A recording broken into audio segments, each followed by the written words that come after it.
Olá a todos, estou hoje com a Laisa Ávalos, nossa economista responsável pelo setor da conjuntura econômica aqui do IMEA. E Laisa, esse ano foi um cenário desafiador, acho que para todos os setores e economia não é diferente. Então eu queria escutar de você a sua avaliação sobre esse ano aqui do Brasil. Olá, Rodrigo. Olá a todos. Esse ano aqui em 2024 a gente tem alguns pontos positivos e outros nem tanto para a economia. Então, do ponto de vista positivo, a gente tem uma economia um tanto quanto mais aquecida. Isso gerou reflexos em vários índices, como, por exemplo, a taxa Selic, questão do desemprego, a nossa inflação. E a gente também tem, por exemplo, o nosso cenário fiscal e o câmbio, que já não são pontos muito positivos esse ano, nessa conjuntura, nesse olhar Uhum. geral. E Laisa, ainda falando a nível Brasil, quando a gente fala em inflação, a gente estava esperando uma inflação um pouco menor do que ela andou agora no final do ano, principalmente. Eu queria saber o que que explica esse movimento e o que impacta isso na nossa vida. Bom, o Banco Central ele começou o ano esperando uma taxa a 3% para a nossa inflação.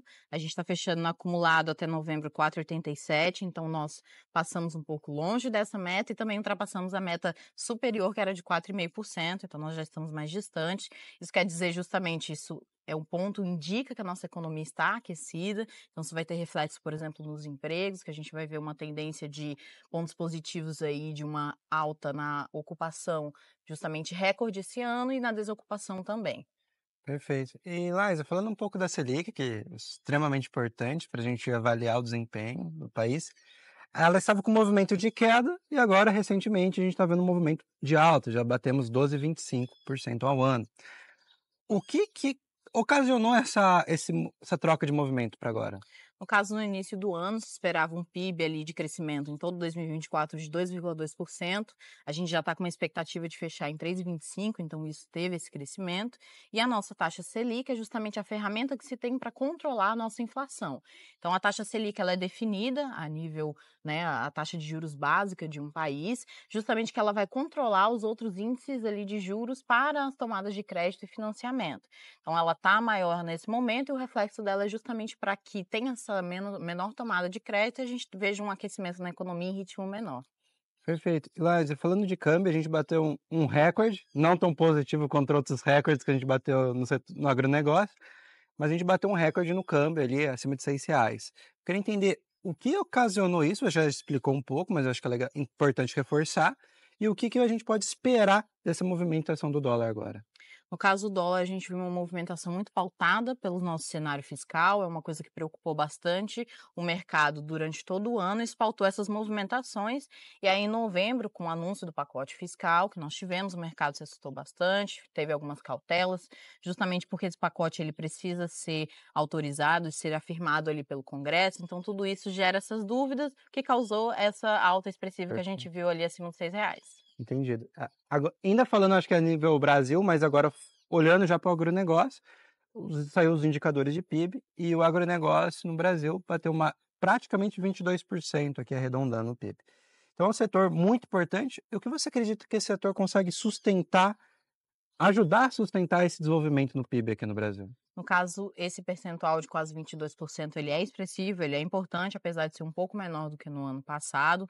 Esse recuo, ele não quer dizer que está num cenário negativo, isso está muito relacionado, na verdade, à exportação, mas no caso do agronegócio, ele é a base para que você se direcione às demais cadeias, os demais setores, indústria, comércio e serviços lá na ponta. Então, ele é a base para que tenha essa movimentação, para que traga esses recursos de fora e também muito relacionado aos empregos. Então, a gente tem ali no agronegócio uma participação de 26% para os empregos totais do país, o que é muito importante também para gerar esse aquecimento, para que essa roda ela gire em maior velocidade na economia. Exatamente. E falando de agronegócio, Brasil, a gente precisa falar de Mato Grosso.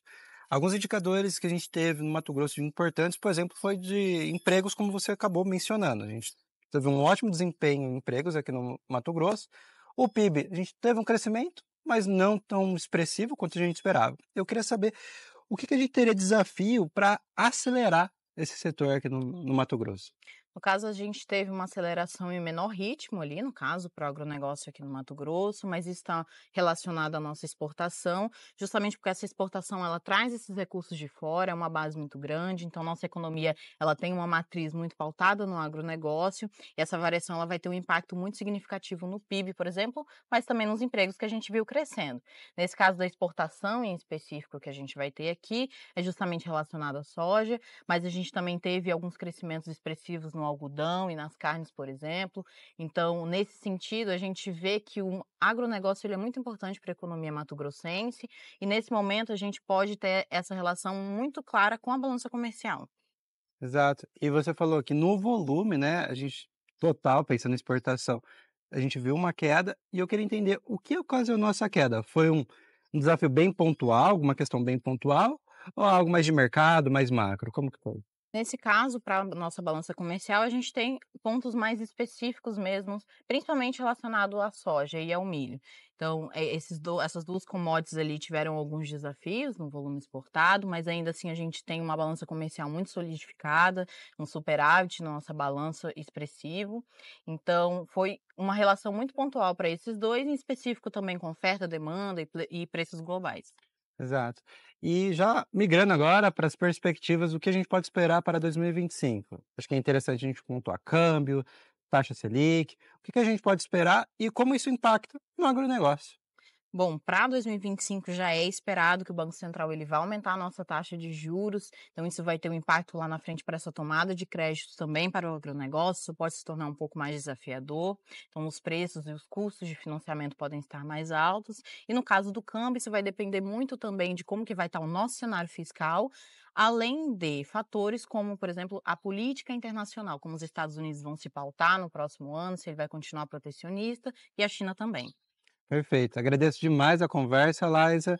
Agradeço a todos que nos escutaram e até a próxima.